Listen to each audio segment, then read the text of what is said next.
for that to be covered. Phil Twyford. I know it's a bit trite. It's a bit of a cliche in this stage of the committee stages when we're getting on to the title clause to litigate the precise words in the title clause and to suggest what the bill should more properly have been called. But in this particular case, it does tempt the Speaker.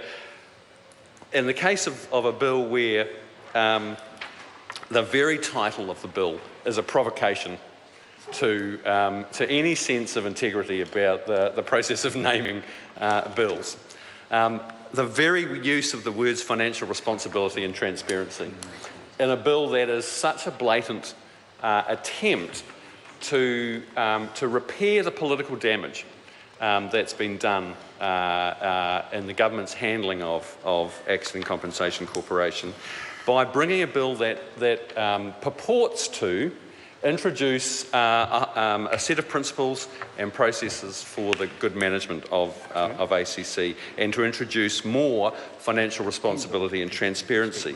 But as we've rehearsed in this debate, no sooner had the bill gone to Select Committee, and as Jonathan Young so candidly explained, no sooner had the Insurance Council shown up at Select Committee and expressed some reservations about this, we saw some pretty rapid backpedalling from the very principles that underpin this bill.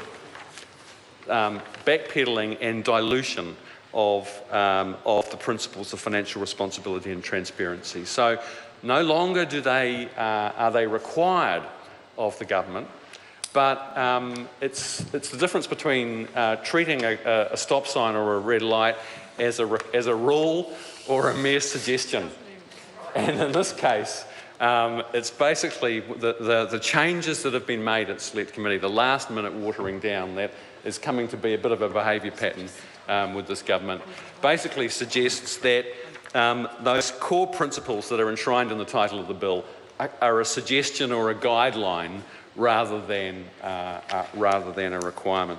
So it would be much better, sir, if the bill was called the Accident Compensation Financial Responsibility and Transparency, if you feel like it, Amendment Act, because that's basically the guts of what this bill is.